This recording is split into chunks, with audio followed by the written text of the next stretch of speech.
So overall, I think your lesson showed great improvement from the last lesson, which is good because as teachers, we always want to see progress and improvement because when we're stagnant as teachers, that's when we become bad teachers. So it's always great to have improvement, and even if it's one little thing, but you improved on a lot of areas, which shows you're doing a great job. So for this week, the lesson was to focus on learning differences. And I think your lesson, changing in people's lives, directly tied into that as well, which I think is a great topic to choose and was a great lesson to do about it. So for the first element, we're talking about valuing students. So first of all, you did numerous times, which I loved. You reminded the students to show respect to each other by listening to when they're talking. And not only does that show good classroom management, but it talks about like values in daily lives. When somebody talks, you listen, and then you respond, or something like that. So that was very good.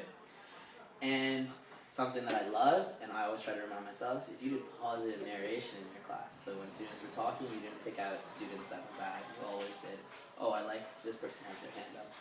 Look at all of them. And then even when it was the whole class, you called out the whole class as positive. The whole class has their hand up, and you gave it to everybody, which is awesome. And I loved how the students were responding to you.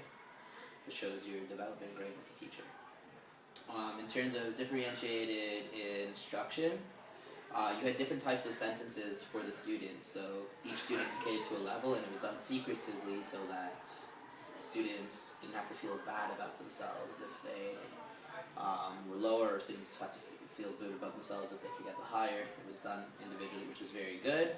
And you also simplified the vocabulary, whether you were reading it out loud or slowing it down or breaking it up part by part, which is lovely. In terms of the learning differences, as you know, in our classrooms we have lots of learning differences. So what was great is you pulled knowledge from what the students already knew, and you asked them to share their own experiences. So, for example, when you asked students about the museum, most of the students have been to museums, so it's something that they can relate to their prior experiences, and that therefore they understand it better. And it's almost like they're learning through something that they've already learned through, so you're adding on to their knowledge, which is a great perspective.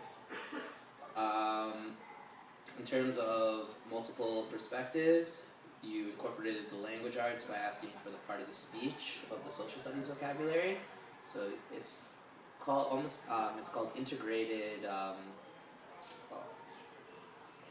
integrated curriculum, which is a great thing where you take the different parts of the curriculum and combine it together. So you take science and math and put it all into one and take it in that. And that is the goal, at least in Canada, to start progressing towards that way, integrated curriculum, which is a great development. As well as you did the grammar reminders, which are awesome.